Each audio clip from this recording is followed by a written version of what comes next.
সুরঞ্জনা, দোহাই তোমার, তোমায় আজ শুনতেই হবে। এ পাড়ায় আসা মাত্র ভালোবেসে ফেলেছে তোমাকে।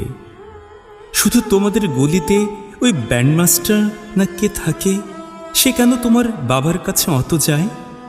কথা নেই, বার্তা নেই, তোমাদের ছাতে বসে গান গায়, সুর তো মোটেও আসে না। তাহলে কি বিশ্বাস করো, এই সব ৭-৫ ভেবে স্বপ্নেও কথা বলি, আবুল তাবুল বকি। ভয় হয় মা কোন দিন জেগে উঠে সব শুনে নেবে। ওহো, তুমি কাল ফুল ফুল যে শাড়িটা পরেছিলে, তোমায় যা লাগছিল না কি বলবো। আর না রাগ করলে বলি, ব্লাউজের লাল রং মেলে ঠিক যেন প্যান্ডেলের ঠাকুরের মতো।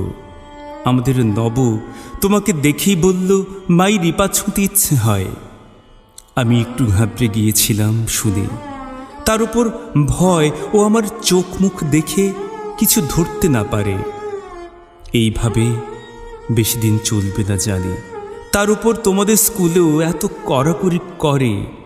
কাল তো বৃষ্টি এলো, একটুকু বাইরে থাকোনি।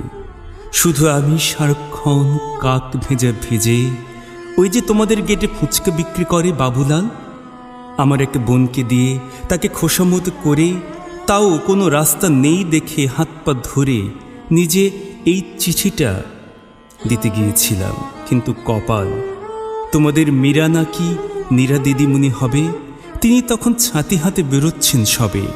ব্যাস, আর কোনো সুযোগই পাইনি। তবে জ্বরে সারা রাত দেখেছি তোমাকে, চিঠি পড়ে তোমার কি ফুলের মতন হাসি। তোমার ওই ফুল ছাপ শাড়ি থেকে তুলে রাশি রাশি দোপাটি ফুল হাত ভরে দিয়েছ আমাকে। সুরঞ্জনা, দোহাই তোমার, খুলে বলো আমার মাথার দিব্যি, তোমায় আজ বলতেই হবে। কখনো বোঝনি তুমি, ভালোবেসে ফেলেছি তোমাকে।